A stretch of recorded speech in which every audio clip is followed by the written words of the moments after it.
Hello and welcome to Historical Humans Reads, where we take primary sources and bring them to your screen.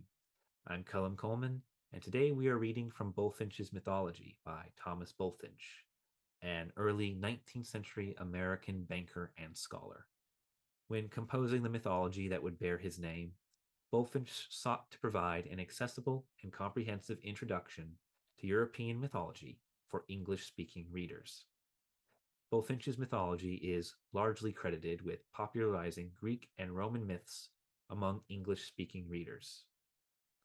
The work we know today as Bulfinch's mythology is in fact a collection of three works: the Age of Fable, the Age of Legends, and the Age of Charlemagne, which were published as a single volume after their author's death in 1867. In addition to recording and translating the general mythologies of Western civilizations, Thomas Bulfinch included his own brief commentaries and quotations from the works of various literary figures that reimagined the myths. Today we will be reading the story of Callisto from the Age of Fable of Bulfinch's mythology in its entirety. With that, let's begin. Callisto was another maiden who excited the jealousy of Juno, and the goddess changed her into a bear. "I will take away," said she, "that beauty with which you have captivated my husband." Down fell Callisto on her hands and knees. She tried to stretch out her arms in supplication. They were already beginning to be covered with black hair. Her hands grew rounded, became armed with crooked claws, and served for feet. Her mouth, which Jove used to praise for its beauty, became a horrid pair of jaws. Her voice, which if unchanged would have moved the heart to pity, became a growl more fit to inspire terror.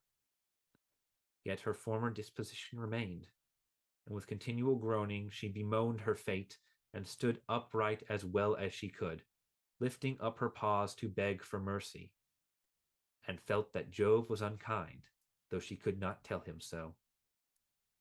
Ah, how often, afraid to stay in the woods all night alone, she wandered about the neighborhood of her former haunts. How often, frightened by the dogs, did she, so lately a huntress, fly in terror from the hunters. Often she fled from the wild beasts, forgetting that she was now a wild beast herself, and, bear as she was afraid of the bears. One day a youth espied her as he was hunting. She saw him, recognized him as her own son, now a grown young man. She stopped and felt inclined to embrace him. As she was about to approach, he, alarmed, raised his hunting spear, and was on the point of transfixing her, when Jupiter, beholding, arrested the crime and snatched both of them away, placed them in the heavens as the great and little bear. Juno was in a rage to see her rival so set in honor, and hastened to ancient Tethys and Oceanus, the powers of the ocean, to answer in their inquiries, and thus hold the cause for coming. Do you ask why I, the queen of the gods, have left the heavenly plains and sought your depths? Learn that I am supplanted in heaven. My place is given to another.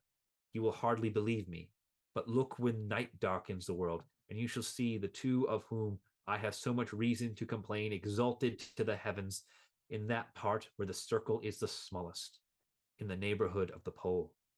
Why should anyone hereafter tremble at the thought of offending Juno, when such rewards are the consequence of my displeasure?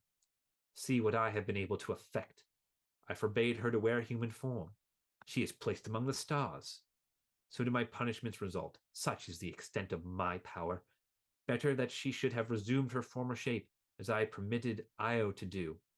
Perhaps he means to marry her and put me away. But you, my foster parents, if you feel for me, and see with displeasure this unworthy treatment of me, show it, I beseech you, by forbidding the guilty couple from coming into your waters. Powers of the ocean assented, and consequently the two constellations of the Great and Little Bear move round and round in the heaven, but never sink as the other stars do beneath the ocean. Milton alludes to the fact that the constellation of the Bear never sets when he says, Let my lamp at midnight hour be seen in some high lonely tower, where I may oft outwatch the bear.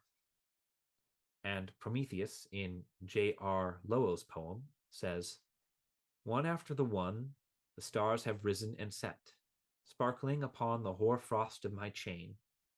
The bear that prowled all night about the fold, the North Star hath shrunk into his den, scared by the blithesome footsteps of the dawn. The last star on the tail of the little bear is the pole star, called also the cynosure. Of this Milton says, straight mine eye hath caught new pleasures, well the landscape round it measures. Towers and battlements it sees, bossomed high in tufted trees, where perhaps some beauty lies, the cynosure of neighboring eyes. The reference here is both to the pole star as the guide of mariners and to the magnetic attraction of the north. He calls it also the Star of Arcady because Calypso's boy was named Archaeus, and they lived in Arcadia. In Comus, the brother benighted in the wood says, some gentle taper, though a rush candle from wicker hole, of clay habitation visit us, with thy long levelled rule of streaming light, and thou shalt be our star Arcady, or Tyrian, cynosure. This has been the Myth of Calypso, an excerpt from Bulfinch's Mythology on Historical Humans Reads. If you enjoyed this video and would like to hear more excerpts from original texts, please follow or subscribe to us on your platform of choice. If there is a work you would like to hear, be sure to like the video and leave a comment listing it below. Thank you for listening.